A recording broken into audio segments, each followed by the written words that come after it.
नमस्कार, स्वागत आहे तुमचं माझ्या यूट्यूब चॅनलमध्ये, ज्याचं नाव आहे स्वामी भक्ती मराठी। 17 जुलै 2024 वार बुधवार। तर या दिवशी येत आहे आषाढी एकादशी। तर यालाच आपण देवशयनी एकादशी असेही म्हटले जाते। तर अत्यंत महत्त्वाचा असा हा दिवस आहे। तर वर्षातून एकदाच हा दिवस येतो। तर या दिवशी काही उपाय केल्याने त्याचे फळही आपल्याला नक्कीच मिळते।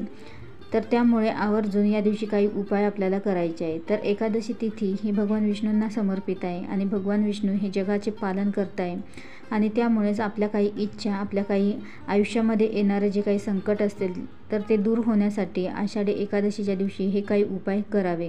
तर यामुळे आपल्या आयुष्यामध्ये कसलीच कमी राहत नाही। भगवान विष्णूंचा आशीर्वाद आपल्यावर कायम राहतो, आपल्या कायम सोबत राहतो। तर असेच काही उपाय आपल्याला आषाढी एकादशीच्या दिवशी करायचे आहे। तर ते कोणते उपाय करायचे आहे तर हे आपण या व्हिडिओमध्ये बघणार आहोत। तर व्हिडिओ स्किप न करता संपूर्ण बघा आणि जे कोणी नवीन असेल या चॅनलवरती तर सबस्क्राईब करा। तर बघा, हे उपाय केल्याने तुम्हाला धन, सुख, शांती सर्व काही मिळेल।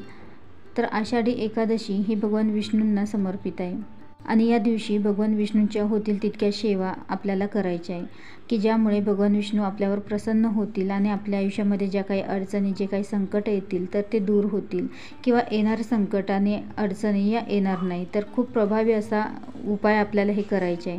तर अगदी श्रद्धेने जर हे उपाय केले तर नक्कीच त्याचे फळही तुम्हाला मिळतील। तर आषाढी एकादशीला सकाळी लवकर उठून घराची संपूर्ण स्वच्छता करायची आहे, जाळी काढायची आहे आणि त्यानंतर स्नान करून आपल्याला देवपूजा करायची आहे। त्यासोबतच मुख्य दरवाजावर आपल्याला हळदीचं लेपन करायचं आहे आणि देवपूजा करताना भगवान विष्णू किंवा माता लक्ष्मीचा फोटो असेल तर तो पुसून घ्यायचा आहे आणि मूर्ती असेल तर मूर्तीवरती आपल्याला दुधाने आणि दुधामध्ये हळद किंवा केसर घालून आपल्याला अभिषेक करायचा आहे। तर दूध आणि पाण्याने आपल्याला अभिषेक करायचा आहे आणि भगवान विष्णू ओम नमो भगवते वासुदेवाय नमः या मंत्राचा जप करत आपल्याला अभिषेक करायचा आहे। त्यानंतर मूर्ती कोरडी करून जागेवर ठेवायची आहे आणि पंचोपचार पूजा करायची आहे आणि हात जोडून प्रार्थना करायची आहे आणि आपली जी काही मनोकामना असेल तर ती बोलायची आहे आणि त्यानंतर आपल्याला गायत्री मंत्राचा जमेल तितका या दिवशी जप करायचा आहे। तर यामुळे भगवान विष्णू आणि माता लक्ष्मी आपल्यावर प्रसन्न होतील आणि त्यांचा कृपाशीर्वादही आपल्याला मिळेल। त्यासोबतच विष्णूंचं किंवा विठ्ठल रुक्मिणीचं मंदिर तुमच्या जवळपास असेल तर तिथे जाऊन आपल्याला नैवेद्यही दाखवायचा आहे आणि त्यावरती एक तुळशीपत्रही अवश्य ठेवा। त्यानंतर आपल्या कोणत्याही कामामध्ये अडचणी येत असतील किंवा अडथळे येत असतील तर विष्णूंच्या किंवा विठ्ठलाच्या मंदिरामध्ये जाऊन आपल्याला एक नारळ आणि 5 बदाम तर हे अर्पण करायचे आहेत आणि जवळपास विष्णूंचं किंवा विठ्ठल रुक्मिणीचं मंदिर नसेल तर तुम्ही घरीही अर्पण करू शकता विष्णूंना किंवा विठ्ठल रुक्मिणीची मूर्ती असेल तुमच्याकडे तर त्या मूर्तीसमोरही तुम्ही हे अर्पण करू शकता आणि दुसऱ्या दिवशी हे उचलून घ्यायचं आणि ते प्रसाद म्हणून घरामध्ये तुम्ही खाऊ शकता। तर याने आपल्या कामातील जी काही अडथळे असतील तर ते कमी होतात आणि प्रत्येक कामामध्ये आपल्याला यश येते। तर हे उपाय घरातील कोणीही करू शकतं, ज्यांना करण्याची इच्छा असेल तर ते हे उपाय करू शकता। त्यानंतर या दिवशी पिवळे वस्त्र परिधान करावे आणि त्यानंतर पिवळे फुलं, पिवळी मिठाई, केळी तर हा नैवेद्य म्हणून तुम्ही या दिवशी अर्पण करू शकता। तर पिवळ्या रंगाचे पदार्थ तुम्ही भगवान विष्णूंना अर्पण करू शकता। त्यासोबतच तुम्ही या वस्तू म्हणजेच पिवळे वस्त्र, केळी, पिवळी मिठाई तर या वस्तू तुम्ही गरिबांना दानही करू शकता। तर हे दान ज्यांना गरज आहे त्यांना करावे। त्यानंतर कर्ज आहे त्यातून मुक्ती हवी असेल तर ते कमी व्हावं, तर त्यासाठी कर्ज कमी होण्यासाठी त्याला मार्ग मिळण्यासाठी आपल्याला या दिवशी हा एक उपाय करायचा आहे।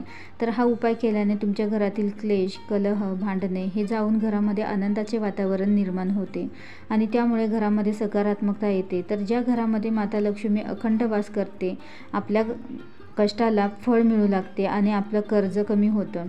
तर संध्याकाळी आपल्याला एकादशीच्या दिवशी संध्याकाळी 6 ते 9 या वेळेमध्ये आपल्याला हा उपाय करायचा आहे। म्हणजे 6 वाजेपासून ते 9 वाजेपर्यंत तुम्ही केव्हाही हा उपाय करू शकता। तर पिंपळाच्या जवळ आपल्याला एक दिवा लावायचा आहे आणि झाडाची पंचोपचारे पूजा करायची आहे।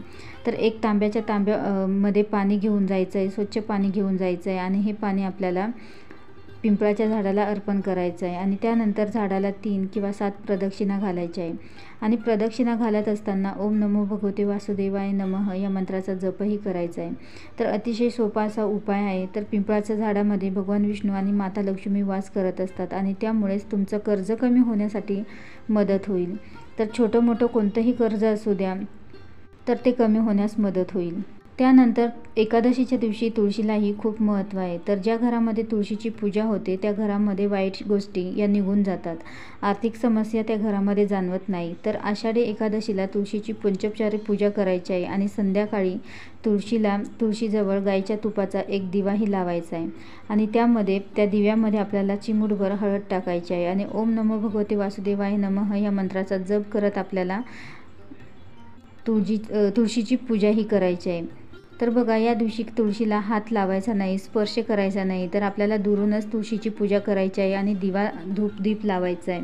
तर यामुळे नकारात्मकता नष्ट होते आणि घरातील वातावरण हे सुख आणि समृद्धीने भरून येते.